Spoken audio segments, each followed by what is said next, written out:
Uh-oh. Okay, hey everybody, this is episode 2 of the Anything Goes Happy Fun show. And as usual, anything goes, and we're going to try to have some happy fun. So I just wanted to introduce my co-host, Chris Jones. Boom. And my other co-host, Samir Vitvikar. Samir, say something? Hey guys, how's it going? Good.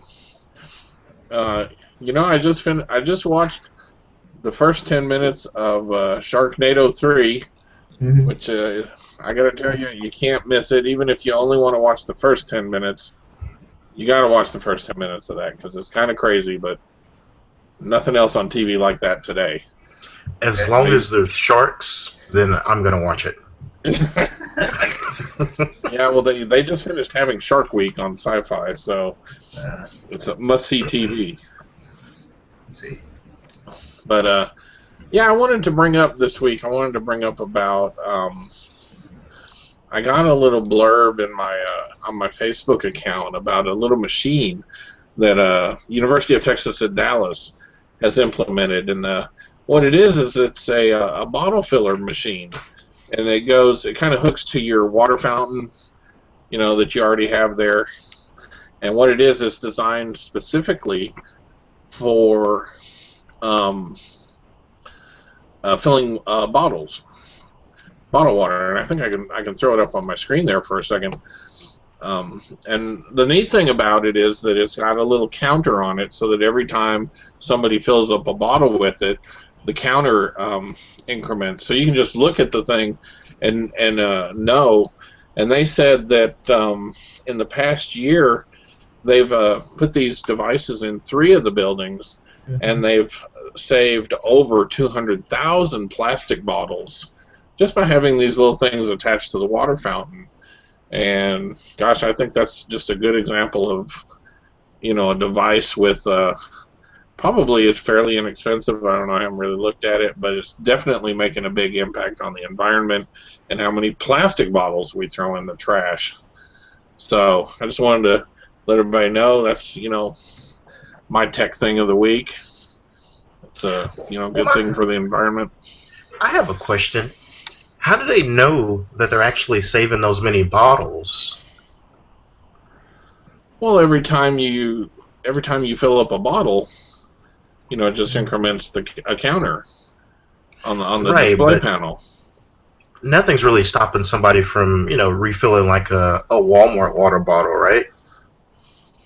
Just like the Great Value water bottles, and filling them up, and they just throw them away when they go home. Like the. Go ahead. No, I was just saying the actual bottled water that you can buy out of the store. I know I actually sometimes when I'm done drinking, the bottled water, instead of throwing the bottle away, I would go and recycle, reuse the bottle.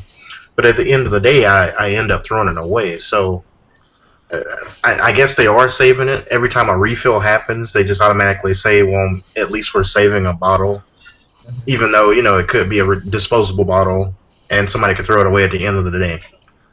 Right. I think the math there is that, if you fill up one bottle, then that's one bottle that you could have purchased out of the vending machine and thrown directly in the trash. Yeah. So that's why, I'm sure it's just that's how they count it that way. But I see your point though, that you may in fact be only saving half of that. Right. Maybe you buy a bottle out of the machine, drink it, and then use their machine to fill up the bottle. In which case, you're really only saving half a bottle, or Well, anything's better than nothing, Right. I mean, the result and the output is good.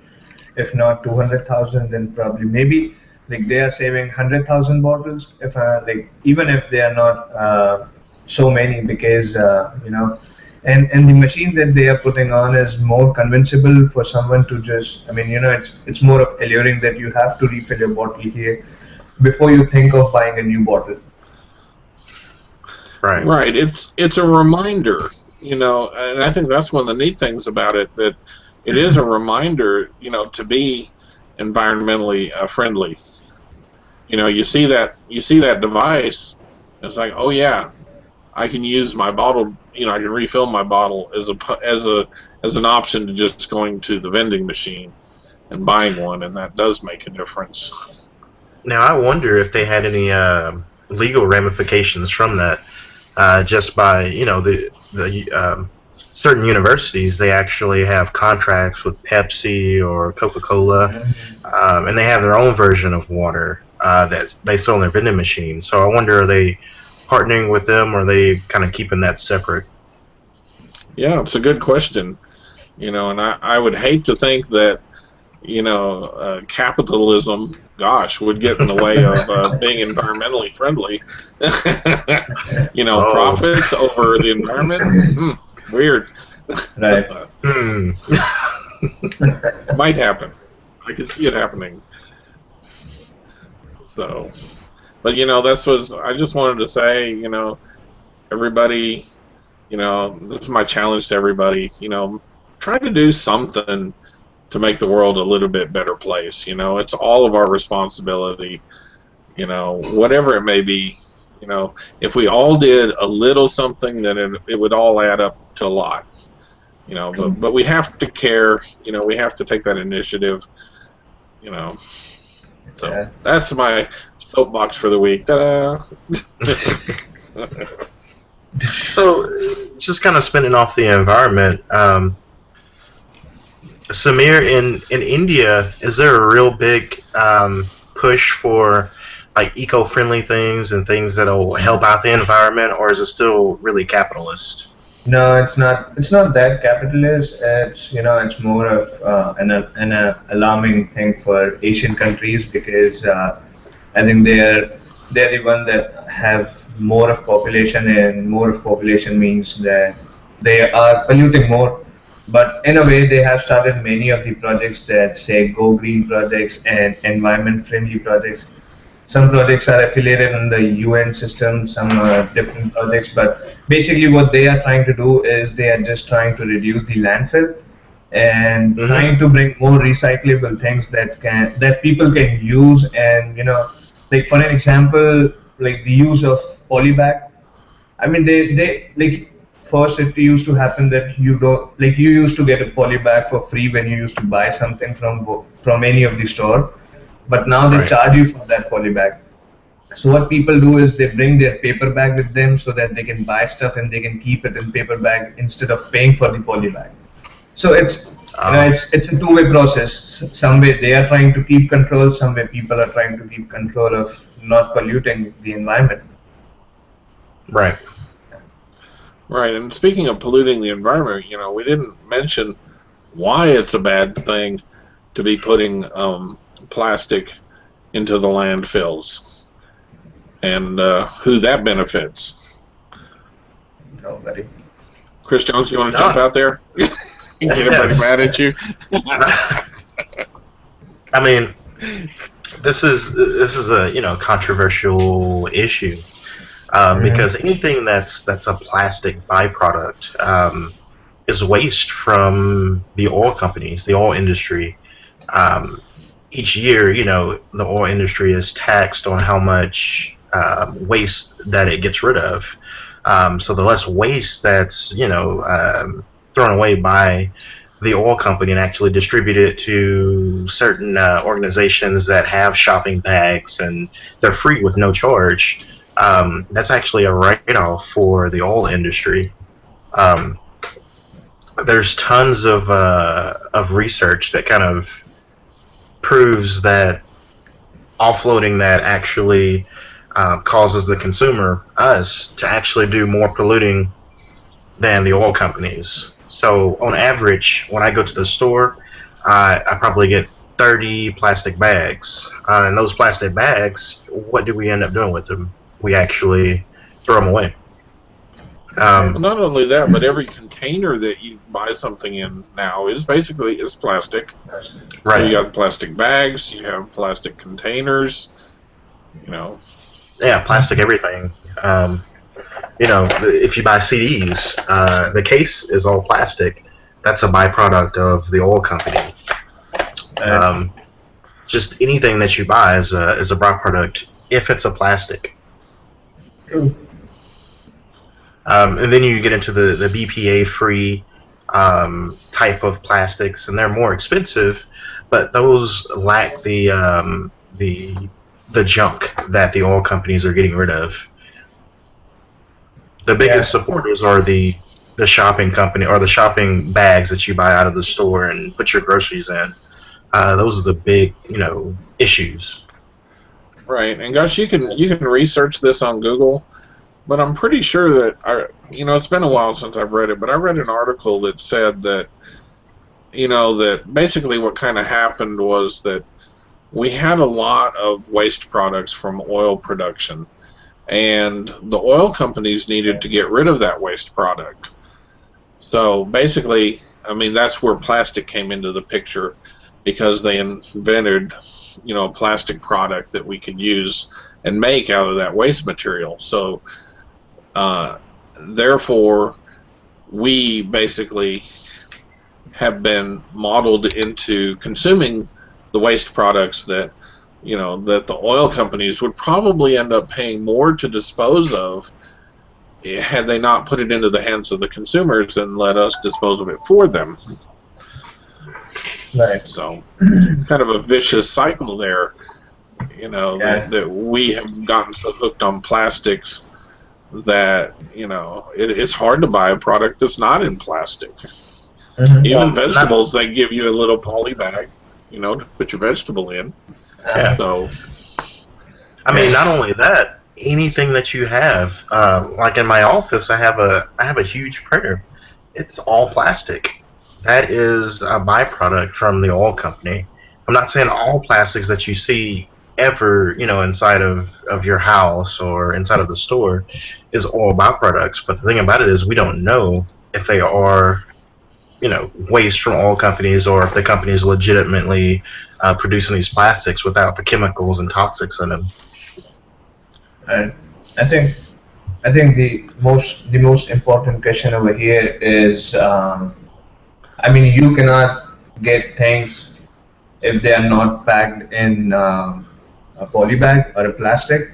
But more important is how you recycle the plastic, or how you bring the plastic come back to use or come back to life again, so that it doesn't go under the water or into the land. Instead, it's in the hand again, so that you have less of garbage, because your garbage bag is also plastic. So yeah. You just can't avoid plastic, but it's more important is how you use it again. Right. I was looking at the label on a bottle of water that I bought, a plastic bottle, and there's several states. My bad. There's several states that actually will give you 5 cents for that plastic water bottle if you bring it back. I think it was Connecticut, Hawaii, Maine. Yeah. These states, are getting with the program.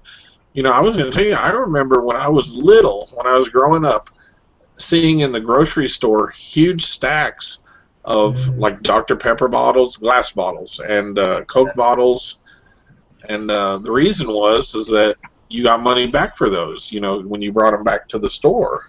Right. And I think it's interesting that we had such a system at that time for glass, but now we kind of don't have that system, at least where we are, for plastics.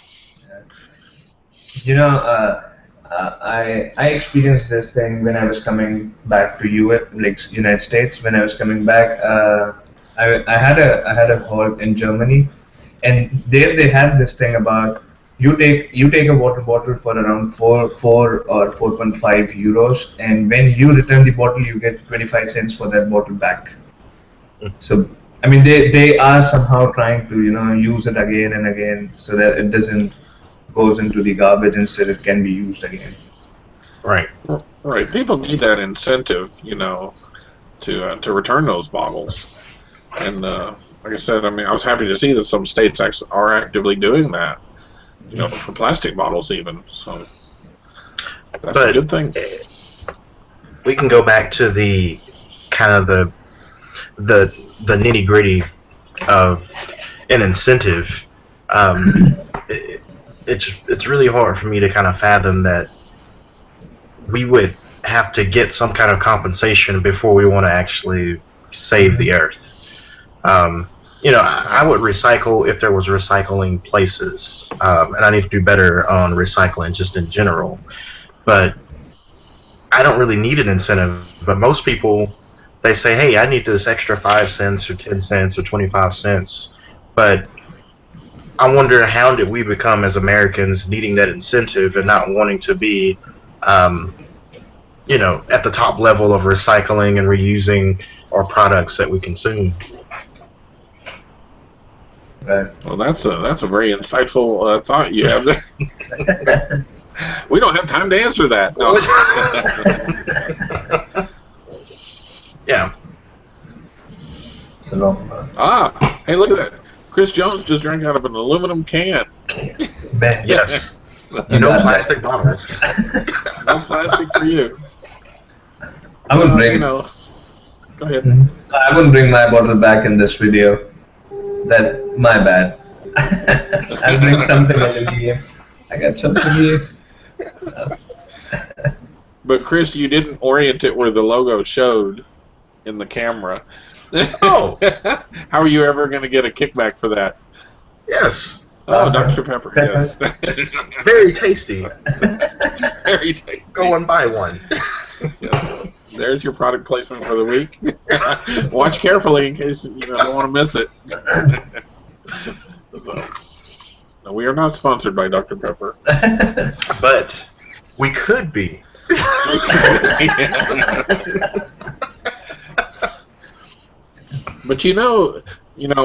my wife and I, we will purchase the aluminum cans, but they are quite a bit more expensive than the plastic bottles. Well, aluminum is a lot easier to recycle. I can find aluminum places everywhere that would take aluminum cans. But plastic is a little bit difficult to find. We actually have the plastic bins for, the trash pickup company, but no one ever puts the blue trash cans out because they never fill them up, for one, and two, they end up mixing their old trash with it and have to, scrap the whole thing. Right. Is it that our mentality is still that, plastic is trash, so therefore we just throw it away, and for some reason we don't treat aluminum, metal so much as trash these days? Well, I think it's harder to work for aluminum. I mean, aluminum's not a byproduct of, an evil corporation, but I love gas. Who you calling evil? Hey, nobody. I don't know. Nobody. An evil unnamed corporation, yes. John, do you have your book in which you have that your art thing, Because I remember you made something out of aluminium can for Bassett's, right? I did. Right. Yeah. Some of the artwork that I've made, I'll take aluminum cans and cut them up into pieces and then use the colors to make artwork out of. So another way to kind of recycle, reuse some of your aluminum. Right.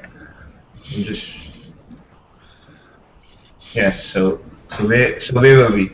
We were back to save energy. We're way off topic now. Way off so topic. Far. Where are we? Let's get back to. I saw a neat article, speaking of pollution and saving the earth and all that. I think it came out today or yesterday that NASA has just said that they found another planet that was probably Earth-like. I said, well, good. We're going to need that pretty soon, apparently, at the rate we're going. We're going to just have to, everybody just move to another solar system. Right. Because, this is Spaceship Earth. We only have one. And when we completely ruin this one, we are just really going to be out of luck. But the thing about it is, I think we might have missed that ship. I think we were waiting too long to do that discovery, and we're at a rate that we're destroying the Earth. Within seconds. Every second we do something that is detrimental to the Earth.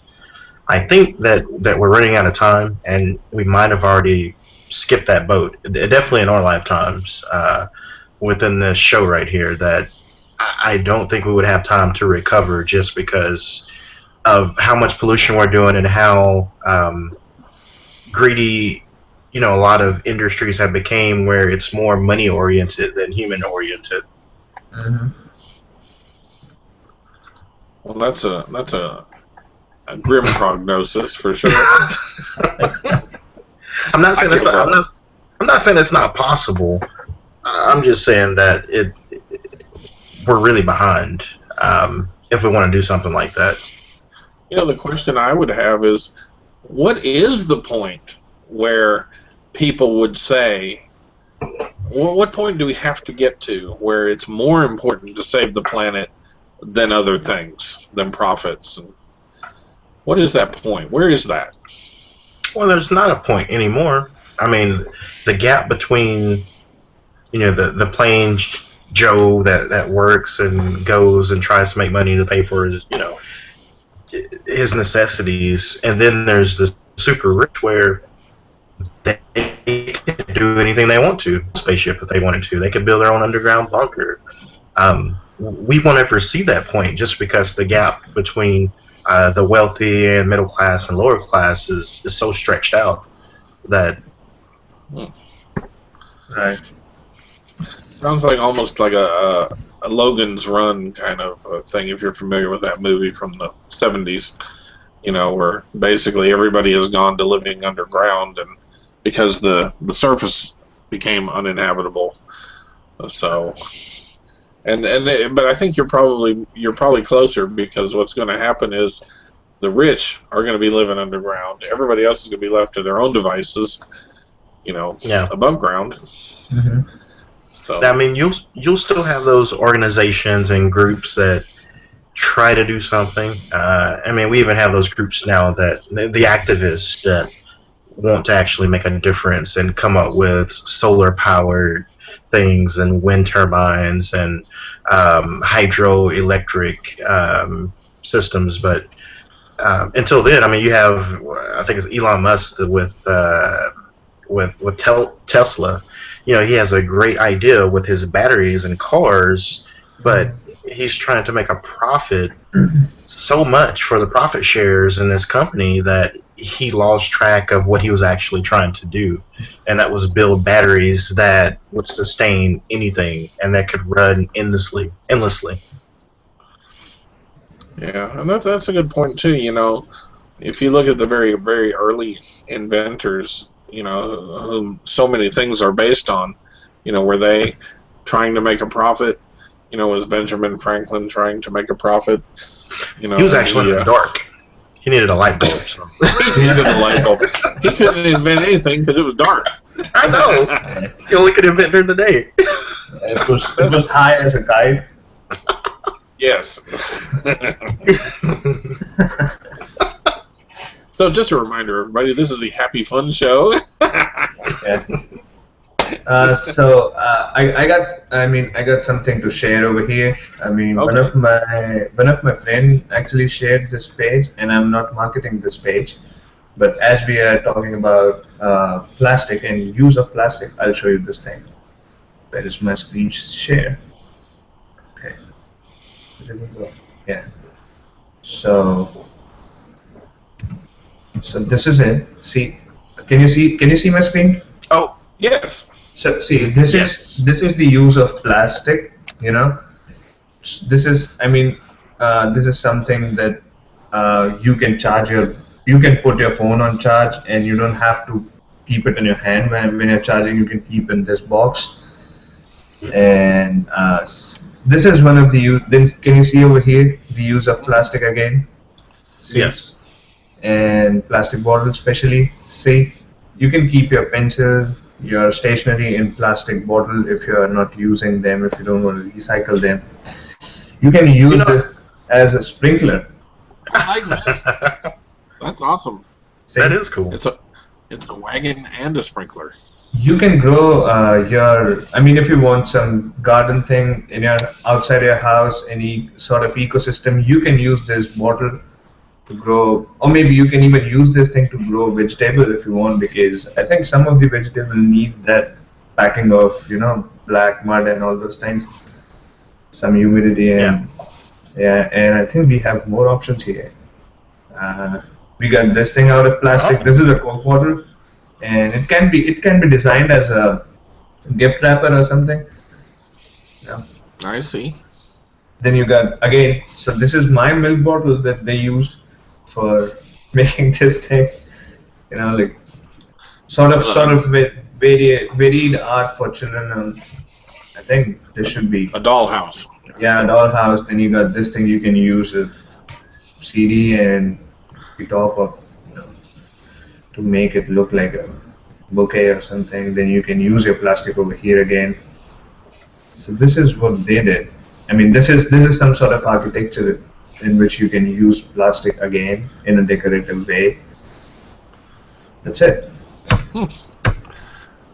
Interesting. Hey, I recycle stuff too. I have a cup that I got from the store, and it was from a fast food restaurant. So, yeah, it's a Dickies cup. But I used it to put number 2. Yeah. I put all my little knickknacks in there. What we do sometimes, right now I don't have that bread packet. Otherwise, when you open a bread packet, then you don't have something to pack it back, because we lose that aluminum thing out of it. So what we do is we cut the Coke bottle from the top and squeeze it to the end of the the bread packet and close the bottle again. So it's packed. Oh. I'll show you sometime, maybe when I'll do it again. Okay. So we will need a demo. Right. Yeah. Uh-oh, that's a plastic bottle. It's hard though, because you're so, it's plastic is so easily obtained. It's so cheap. It's hard to, even when you try, it's hard to break out of that cycle, and I think maybe that's on purpose. Plastic isn't cheap. Plastic is free because it's waste. So they're giving it to us free. They're not going to charge us for it, because then they would have to actually regulate what they're actually selling. But these plastic packages, that cost isn't coming from there. They're making that absolutely free. You're actually paying for the product that's inside of that plastic. I do believe that. Whoa.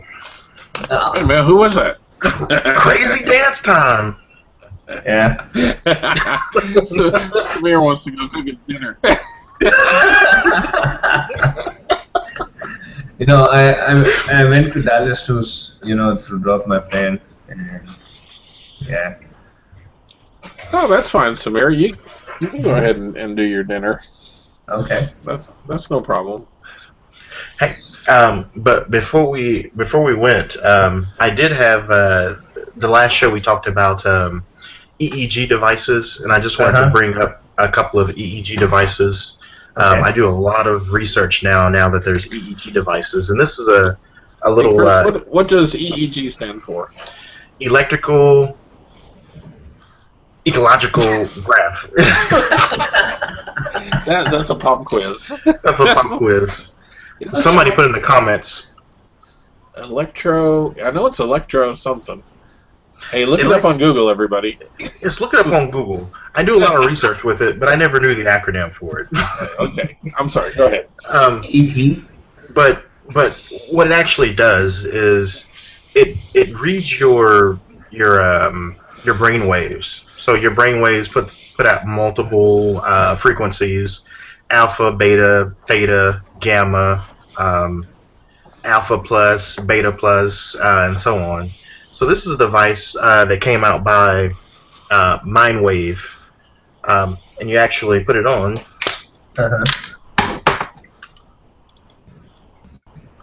Like this right here. And what it will do is this little diode would actually read your brain waves. This right here is very simple. This is actually mainly a bit of a a bit of a, it's not really a toy, but if you want to do any research with EEG, it actually gives you the diode there, if you can see it, that you can actually pull EEG data, but you only have one node that you're coming from. So just recently, I started my dissertation and a little bit of research just dealing with EEG. Unfortunately, my dissertation isn't going to focus on EEG, but after my doctorate degree gets here, I plan on actually doing a little research with that. And another EEG device is called Emotiv. And Emotiv is much more complex. Instead of having that one node, you actually have tons of sensors. So it reads from your both frontal lobes and your mid lobe and your back lobes here, right up under your ear. So this right here is like almost a medical device. It takes a little bit to get one of these because you actually have to order this from China. The company is called Emotiv, and the lady that developed this, she's done a great job with a device that's a medical device that's almost 100% accurate for under $200 or $300. So it's a great tool if you want to get more into EEG data. But if you just want to play around with it, definitely get the small one. This is about $30 in the store. You can hook this up to your computer. It's a Bluetooth, and you can actually control things. You can control quadcopters. You can control your cell phone. You can, change music with your mind. You can do a ton of stuff with this, and this is actually programmable, so you can program it to do things. Oh, okay. So can I get that thing in Walmart? No, you can't get it at Walmart. You would have to probably have to order it online, just because Walmart. They don't sell certain things. I'm pretty sure you can find some stores, like if you go to Fry's Electronics. I'm not that big of a fan of Fry's Electronics, but Fry's, they would carry this type of device. Okay. They would not carry the big boy though. Okay. This is actually, you have to be on a waiting list to get this device here. The company's also. This is similar. Isn't this similar to biorhythms? Kind of. It's on the same concept, but it's not really. It's not really biorhythms. You're more focused on the brain's frequency. So your body gives out all kind of frequencies. Even your heart gives off a frequency. That's why you can get a heart monitor. It would actually, do things with your heart, but it's based on its frequencies. Your whole body is neurons and protons and neutrons just bouncing against each other. So your brain is doing this constantly because that's where all your neurons are bouncing off and creating connections. And when it creates those connections, it shoots off a certain frequency. So if you're remembering something, that's a different frequency, or if you're trying to concentrate, that's another frequency that it can throw out. And that's kind of how these devices work here. Okay. So what would be the, if you did research, these devices, what would be the end goal? What would you hope to accomplish or discover? Well, the end goal is I'm really interested in individuals with like learning disabilities or dyslexia. I myself want to figure out, where does that trigger happen? Like, when does this person that's reading this text start seeing it backwards? And how is their brain actually reacting with that? Is it remembering something, or is it trying to put it together, or is it trying to intercept? What is your brain doing? And with a learning disability, there's so many types of learning disabilities. I would be interested in just any, because I would love to see what the brain actually does, and if we could create any tools or any assistive aids that can actually combat against that. So as soon as you're reading something on the computer and your dyslexia starts to kick in, then the screen color could change, and it could be trained based on your mind is looking for this certain signal to kind of regroup. So I mean, it's a big to do, and EEG has been around maybe 4 years, where it's actually affordable by a consumer. So it's interesting stuff, but it's still new. But as soon as I heard about it, I just picked it up immediately, just because of the ramifications that it can have if we ever figure out how to solve problems with your brainwaves. Mm-hmm. I think I saw a movie where somebody was wearing one of those devices. I forget, it was some kind of maybe scanners or. Yeah, this thing was actually placed in a couple of movies. If you go to the Emotive website, they'll actually have the movie that was on for this, and you can just go to emotive.com, and you'll be able to see that. And Samir, I got one more device before you go off to dinner. Okay. No, a late dinner. I just don't feel hungry now because of this EEG device. I solved another problem. You've cured hunger with it. I've cured hunger. I mean, a minute before I was concentrating on food, and now suddenly I'm concentrating on something different. This one other device is it's really small. I'm not sure if you guys will be able to see it. Yeah. This is really small. What this like is a USB. Kind of. This is they call it a proton. And this chip right here is, I'm not sure if you've been on the internet and you heard the terms Internet of Things, but that's a really big thing for every company right now. I absolutely hate the word Internet of Things, but that's how companies sell their products. But this thing right here is $20 online. This is Wi-Fi. It has an ARM processor in it. So what they've done was created a Wi-Fi device and an Android device for about $20. This could do anything that probably your basic computer could do, but you could do it over the web. So you could actually hook this in, and you could get to this from the internet. So any programming application that you would actually have, you could use this little chip to actually do it. Okay. And it has tons of pins on it, so it has tons of applications that you can actually write this for. So, for example, let's say if you wanted to make a watering sprinkling system that you could run from the internet. They already have those, but let's say it didn't exist and you wanted to build that. Right now they're really bulky, but you could actually make them the size of this thing, and you could control your water system just from this little device here.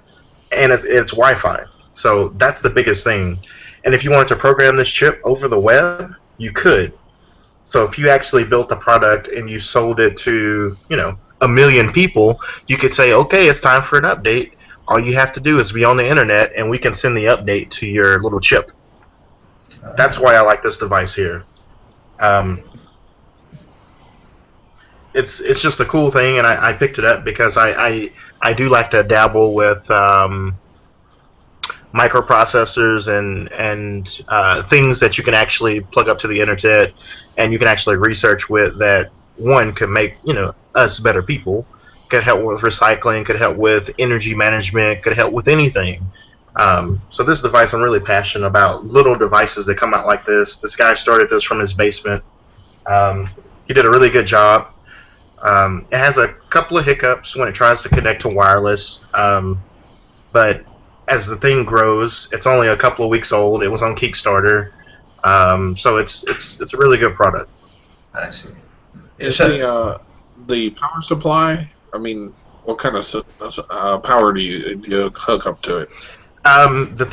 This is really cool because you can hook up 3.3 volts. So even though it has a USB right here at the end, 3.3 volts can control this whole thing. So it can control your Wi-Fi as well as the microcontroller that's built onto this board. 3.3 is magnificent because most boards they take could that be like watch batteries? Yes, it could be watch batteries, like the little cell watch batteries. Right. Another device that uses that 3.3 is hooked up to a lot of stuff here. Actually, this one uses a 5. This is an Arduino board here, just to kind of put it in perspective. This is an Arduino board, and it has the same processor as the device that I just showed you. This is 5 volts. This has to run on 5 volts. Like, literally has to run on 5 volts. Same chip with Wi-Fi, 3.3 volts. Mm-hmm. Ah. It's amazing. It literally shrunk. And this device, the actual regular Arduino, there's no Wi-Fi. You have to build that chip into the actual device here. So it's a leap forward in size and energy and compactness. Yep, huge leap forward. I mean, you could actually make anything in your wildest dreams connect to the internet. I mean, this is the first step where this device right here is actually wearable. That's how I ran across it. You could actually be a walking Wi-Fi hotspot if you wanted to. Well, that's one of the neat things, then, isn't it? That that device can be portable. Right now you can basically do the same thing with your phone, right? Which is, of course, that big. Yeah, pretty big.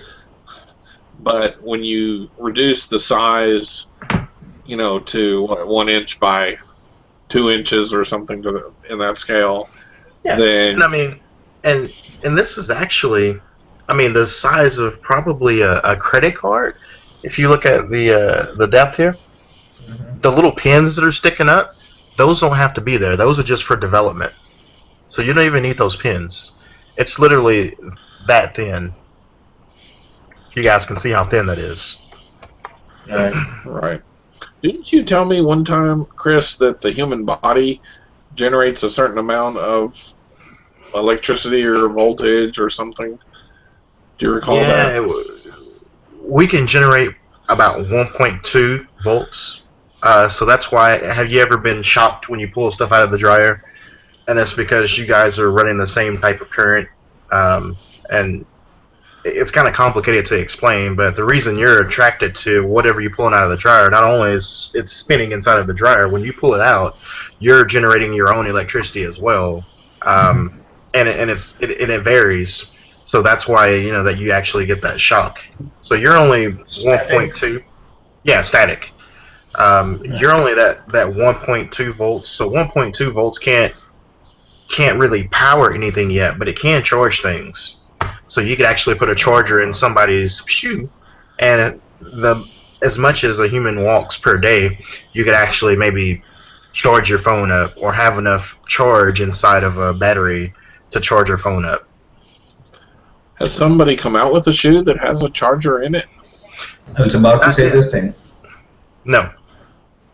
There may be concepts, but no company like Nike, Reebok, Spradling, Coach. None of those people have came out with a shoe yet. It should come, but there is risk. What if you step in water and your shoe's charging? You can get electrocuted. Right. So there's still risk in there, and a company thinks that people are looking for smaller things. So if you did put a battery in a shoe, you have to worry about the issues like batteries give off a little bit of radiation. Could they get sued for that? So it's a lot of things they would actually look at. The risk is probably slim, but nobody's done it just because either it's not important to consumers or it's not needed. Not yet. I mean, the battery technology, I guess, is cheap enough and disposable enough, unfortunately, that you can just keep buying your batteries. More batteries. Recharging those. Our batteries suck. Yeah. I mean, we've used the technology ever since batteries came out. We're still using the same technology, so that's why I say the batteries that we have now, they absolutely suck. Yeah. I mean, they've worked on batteries, though, have they not?